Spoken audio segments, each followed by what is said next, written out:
Hey everybody, movie fan Z here. So the movie that I just got finished watching on HBO Max is 2007's Lions for Lambs. So this is a big plot, so I'm gonna just read it for you. So this movie is basically it tells three stories simultaneously in 90 minutes of real time.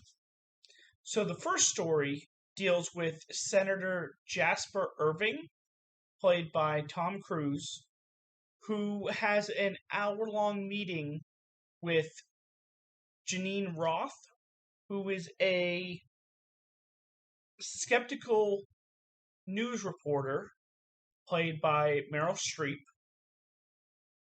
And basically, he details a strategy for winning the war in Afghanistan.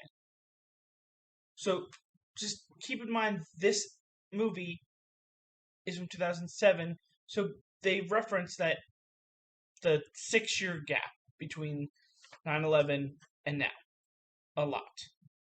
So the second story is two special forces soldiers who are Ernest Rodriguez, played by Michael Pena, and Arian Finch, played by Derek Luke, who are ambushed in an Afghani ridge, who are awaiting rescue as Taliban forces creep in.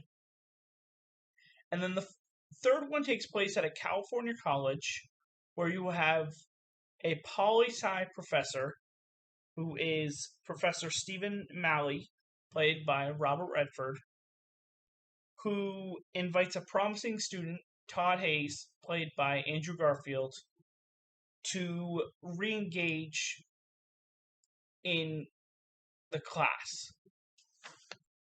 Because he mentions that in the class, it's like, at first, he was engaged and proactive. Since then, he hasn't really. So, the director of this is also Robert Redford. So, let's get into thumbs up and thumbs down. So, with the thumbs down, this is it's very heavy handed with talking about winning with the war in Afghanistan and being the poli-sci professor scenes. He kind of talks about what war has done, and it's a very big topic, but it's also doesn't have that rewatchable factor, because it seems like you get the point through everything that you don't need to go back and revisit it. And I also felt like the Todd and Malley, the Robert Redford, Andrew Garfield scenes, I feel like they're the weakest of the three. I was more engaged with the other two scenes. But that's where I'm going to start my thumbs up. It's like, even though that was the weakest, I was still engaged with everything that was going on.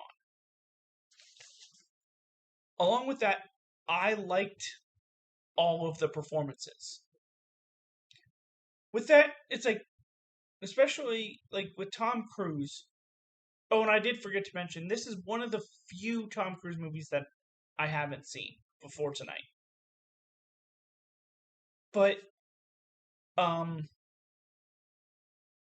it's funny, with all the performances, you could kind of see every aspect of, not the special forces, because that's a whole different thing, but the other four big performances.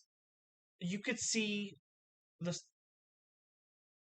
side of each character and what their views are. So in that way, I like the performances because you could side with anybody and you understand where they're coming from. My final thumbs up is actually the Ernest and Finch scenes, because those were the scenes that I was the most engaged, because I wanted to see what would happen with them. They do have a connection with the professor as well, so there are scenes with him as well. It's just like those are the scenes that really grabbed at me. So overall, with its positive and its negatives, I'm going to give this a 3.5 out of 5. Like I said, it's great performances, but not rewatchable. And it's very heavy-handed. But that is my review for 2007's Lions for Lambs. Come back next time for another review. This is Movie Fan Z signing off. Have a good night.